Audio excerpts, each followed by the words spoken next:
집 앞 소화전에 무언가 글씨가 적힌 것을 발견했는데요. 소화전에 적혀있던 글씨는 생후 7개월 된 A씨 아기의 이름. A씨는 당황할 수밖에 없었는데요. 그런데 말입니다. A씨는 이내 현관문 옆에 적힌 1999년 5월 서울. 한 여성이 놀이공원을 찾았는데요. 와, 이게 요즘 그렇게 인기라며? 엄청 무섭대. 스릴이 장난 아니라더라. 진짜 기대된다. 이 여성이 탑승한 어트랙션은 무려 아파트 25층 높이인 상공 70m에서 시속 94km로 고공 낙하. 짜릿한 스릴로 폭발적인 인기를 누린 드롭타워였습니다. 아, 이 괴담. 이거 뭐 보시면 다 아실 거예요. 자, 오랜 기다림 끝에 드롭타워에 탑승한 여성은 잔뜩 들떠 있었는데, 그리고 드디어 하늘을 향해 올라가는 드롭타워. 10m, 30m. 서서히 올라가던 드롭타워는 상공 70m 꼭대기에 도달. 그리고 하나, 둘, 셋 하는 순간 3초 만에 지상까지 낙하했습니다. 아우, 이거 진짜 재밌다. 그치?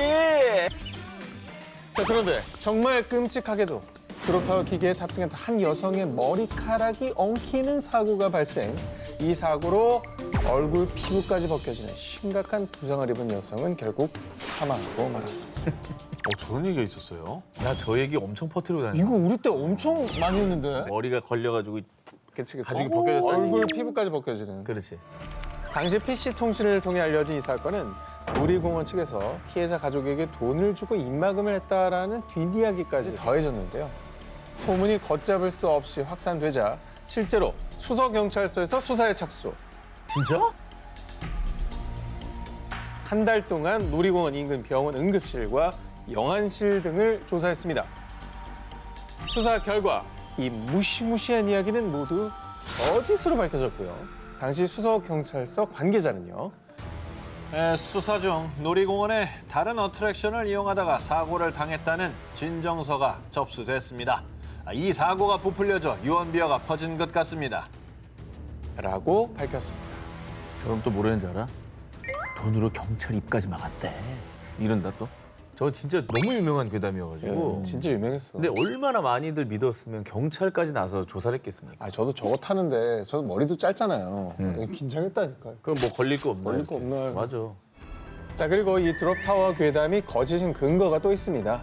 이 드롭타워 구조상 이용객의 머리카락이 기계에 낄 확률은 거의 제로. 멀어. 기계와 이용객이 앉은 자리의 간격이 무척 넓기 때문에 이거 불가능합니다. 진실이 밝혀졌는데도 불구하고 누군가는 여전히 믿고 있는 놀이공원 어트랙션 괴담. 부디 괴담에 현혹되지 않으시길 바랍니다. 이번 괴담은 중국에서 진짜라고 믿어 의심치 않는 괴담으로요. 우리나라와 관련된 내용인데요. 먼저 영상 함께 보시죠. 这个时候我要问一下韩东秀了，对啊，粽子在你们那边还好吧？竟然是韩国的吗？哦，这个端。 그래서 이제 중국 단오절 얘기입니다. 설, 추석, 한식과 함께 우리나라 전통 4대 명절 중에 하나인 단오.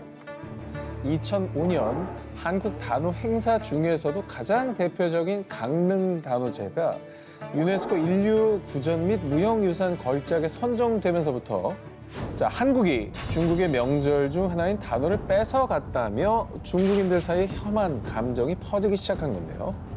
아니 근데 중국에서는 단오가 방금 나왔다시피 중국의 신 구론을 기리는 날이다. 근데 이제 우리 한국에도 단오가 있으니까 영상에서 이제 구론이 한국인이냐 이런 식으로 약간 비꼬듯이 물었던 거군요. 따진 거죠. 자, 오늘 중국에 퍼진 황당괴담에 대한 진실을 알려드리겠습니다. 자, 먼저 중국에서 문제시했던 이 유네스코 인류 무형유산에 등재된 건 강릉 단오제입니다. 기우제 성격의 산신제와 굿, 가면극 등의 독특한 문화 행사로요. 중국 단오절 세시 풍속과는 확연한 차이가 있습니다. 자, 그리고 중국 단오는 초나라의 시인이었던 구론을 추모하는 데서 비롯된 반면 우리나라의 단오는 모내기를 끝내고 풍년을 기원하는 제사의 의미가 강하고요. 또한 이 중국 단오 때는 배로 경주를 하고 쫑즈라는 찹쌀 주먹밥을 만들어 먹지만 한국은 다 아시는 것처럼 창고물에 머리를 감고 그네를 뛰는 등 한국과 중국의 단오는 엄연히 다른 명절입니다. 자, 단오라는 한자어가 음력 5월 5일이라는 뜻입니다. 날짜와 명칭만 같을 뿐 한국 단오와 중국 단오는 전혀 다른 문화라고 볼 수가 있는 겁니다. 자, 우리 문화의 전통성을 곡해하는 흉흉한 단오 괴담, 문화의 차이에서 비롯된 오해였다는 거 제대로 알아주시길 바랍니다. 미국 펜실베니아의 한 국도. 한밤중에 터널 근처를 걷는 사람들. 야, 여기 맞아? 진짜 담배랑 맥주를 주면 나 타는데. 맞다니까. 야야. 에? 저기 뒤에 진짜 얼굴이 없어.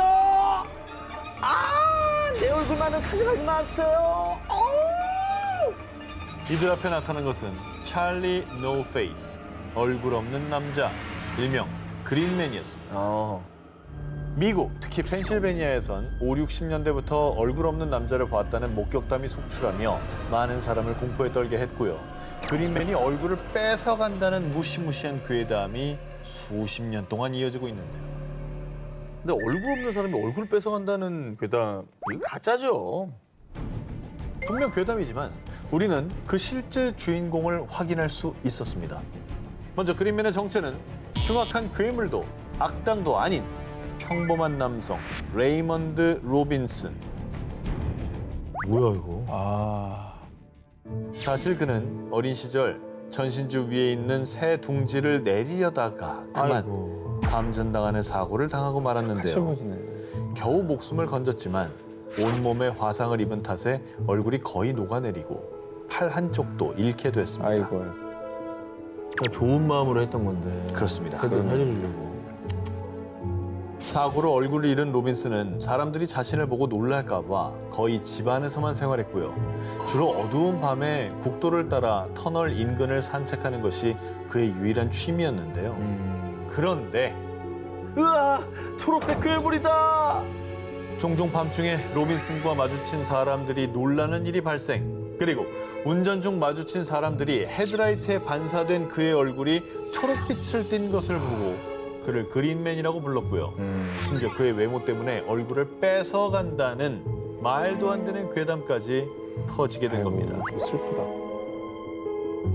뿐만 아니라 괴담이 퍼지자 호기심에 그를 보기 위해 로빈슨이 좋아하는 담배와 맥주를 가져오는 사람들까지 생겨났는데요. 이건 괴담으로 보기가 힘드네요. 이건 슬픈 얘기지, 이거는. 슬픈 얘기고 특히 저 로빈슨 저분한테는 얼마나 상처가 됐겠어요, 그 말이. 좀 맥- 따뜻하게 대해주셨으면 좋았을 텐데. 1985년 로빈슨이 세상을 떠난 후 지금까지도 일부 사람들은 그린맨 괴담을 믿고 있는데요. 누군가의 아픔을 괴담으로 떠드는 것이 과연 옳은 일인지 생각해봐야 하지 않을까요? 이제부터라도 공포스러운 괴담의 주인공이 아닌 한 사람의 인생으로 기억되길 바랍니다. 지난 4월 전국을 떠들썩하게 했던 사건입니다. 한 아파트에 거주 중인 입주민 A씨. 하루는 집 앞 소화전에 무언가 글씨가 적힌 것을 발견했는데요. 소화전에 적혀있던 글씨는 생후 7개월 된 A씨 아기의 이름. A씨는 당황할 수밖에 없었는데요. 그런데 말입니다. A씨는 이내 현관문 옆에 적힌 의문의 숫자도 발견했습니다. 5759. 자, A씨가 이 숫자를 인터넷에 검색해 보니 이 숫자들은 고대 히브리어로 어린아이라는 뜻이었는데요. 에이? 진짜? A씨의 집 앞에 누군가 은밀히 적어놓은 이 암호. 그는 대체 누구며 이런 암호를 적은 이유는 무엇일까요? 기분 나쁘겠다. 영화 숨바꼭질에 저런 게 나오잖아요. 그렇죠. 표시를 막 해놨죠. 어. 더 충격적인 건 당황한 A씨가 다른 세대 앞에 소화전들도 확인한 뒤였습니다. 해당 소화전들에도 입주민의 이름이 적혀 있는 것을 보자. 그리고 소름 끼치게도 소화전에 적힌 이름들이 주로 여성이나 노약자란 사실까지 확인했습니다. 자, 이 사건이 인터넷에서 논란이 되자 경찰이 수사에 착수했는데요. CCTV를 분석해 범인을 추적한 결과 드디어 범인의 정체가 밝혀졌습니다. 누굽니까? 누구였어요? 자, 범인이 밝힌 충격적인 진실. 아, 저 우편물 배달할 때 헷갈리지 않게 이름을 적어둔 것 뿐이에요. 네, 수많은 이들을 공포에 떨게 한 이 아파트 괴담의 범인은 바로 우체국 직원. 생후 7개월 된 아기의 이름을 적어둔 것도 입주민 A씨가 아기의 이름으로 택배를 받은 적이 있었기 때문이었습니다. 깜짝 놀랐네. 그럼 얘기를 하고 써놔야지, 그거를. 아, 참, 정말. 그러니까 누가 그렇게 작게 표시했는데 이걸 알아볼까 하는 네. 거죠. 5759는 뭐예요? 그 히브리어라고 그랬잖아요. 네. 그 히브리어 전공자였어요? 괴담에 불을 지핀 이 의문의 숫자, 어린아이를 뜻하는 히브리어 5759는요. 사실 우체국 직원이 쓴 게 아니라 단순히 전에 사시던 세입자와 관련된 번호였다고 합니다. 그 사이에 공포가 생겼던 게 김 아저씨가 일을 잘하려고 한 건 알겠지만 이런 건 안 하는 게 좋죠. 안녕. 이게 되네.